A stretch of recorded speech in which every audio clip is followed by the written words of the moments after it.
If you find yourself constantly overthinking past arguments, trying to figure out whether you're actually the source of the conflict in your relationship, I want you to consider this specific scenario.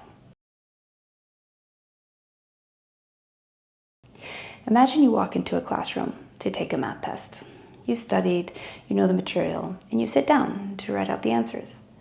When you get the grade back, the teacher gives you an F. You're confused. You look at your paper, you pull out your textbook, and you look at the first question. The question is 2 plus 2. You wrote 4, but the teacher crossed it out in red ink and wrote the answer 5. You bring it to their desk and say, hey, I think that a mistake has been made here. 2 plus 2 is 4. But the teacher doesn't look at the math. Instead, they look directly at you and say, the fact that you're questioning my grading shows how deeply arrogant you are. You clearly don't respect this class, and frankly, your attitude is ruining the environment for everyone else. You leave the room completely thrown off. You start wondering if you missed a chapter. You start doubting basic math. The next week, there's another test. You're so anxious about screwing up that you spend all night studying. You take the test, and the exact same thing happens. 3 plus 3 equals 6, but they mark it wrong. When you try to bring it up, they tell you that you're defensive and hypersensitive and impossible to work with. Eventually, after months of this, you break. You walk up to their desk, slam your textbook down, and yell, "This is insane. You are failing me on purpose."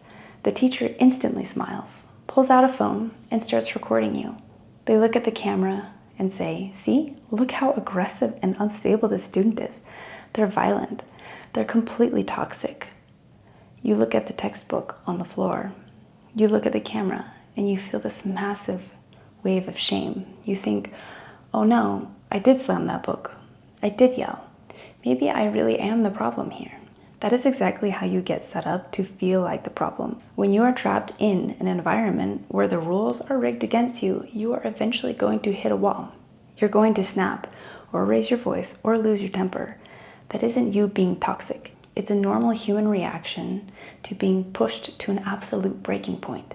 It is basic self-defense and pure exhaustion. But a manipulator will always ignore the fact that they changed the math.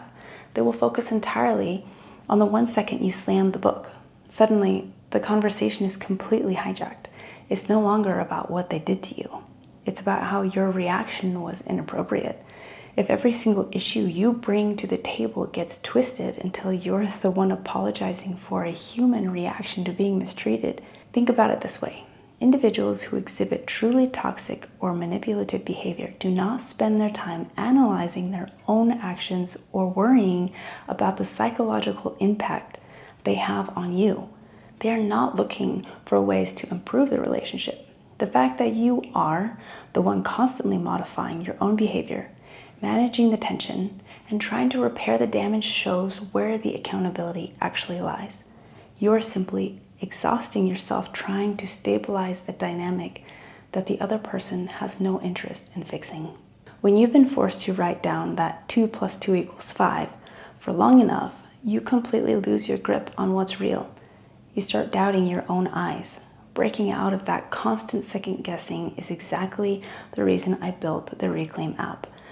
I realized the only way to beat that confusion is to have a clean, neutral place to log facts, track the actual patterns of what's happening day to day, and see reality for what it is, and realizing you don't have to carry the blame for a rigged game.